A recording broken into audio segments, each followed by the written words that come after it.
So, environmental rules of any kind are useless without a really good enforcement program. The United States Environmental Protection Agency has a strong enforcement program. EPA Region 2 covers New York, New Jersey, Puerto Rico, and the United States Virgin Islands, and it's committed to a strong federal enforcement presence. From year to year, the number of enforcement actions it works on can change a lot. But the trend over time shows really big increases in federal enforcement activity. EPA and Region 2 are more careful and refined in selecting enforcement targets.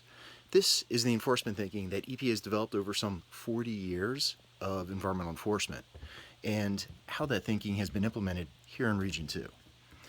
Several basic observations explain how the agency has enforcement thinking. First of all, it pays attention to compliance with enforcement rules. These can often be costly, sometimes extremely so, and the investments for compliance required usually don't enhance the profits of affected industry that much. Businesses aren't going to voluntarily elect to comply with these rules without really good reasons. So compliance by business is important if the environmental programs are going to work. The number of pollution sources subject to rules is going to be larger than the government's ability to do oversight. EPA simply can't have an environmental cop on every single corner. So EPA really has to let business police itself at times. The government's enforcement strategy has to create a climate where the natural profit-driven reasons to not comply with expensive rules gets overcome by other reasons.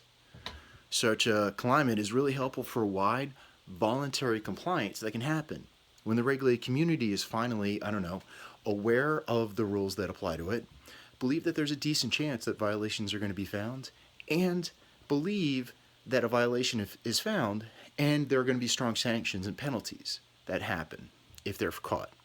At the same time, an enforcement strategy has to respond to the biggest violations based on how bad their environmental impact is or what the impact on the rule integrity is going to be.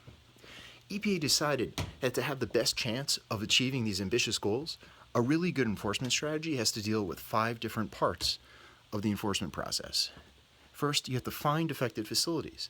You have to educate the facility operators and provide compliance assistance. You have to monitor their compliance, and then you have to select and carry out a timely and appropriate enforcement response. When violations are found, and then you have to follow up to ensure future compliance by former violators. EPA's enforcement strategy should also encourage regulated companies to do some kind of self-policing that EPA sees as important for the overall success of the program.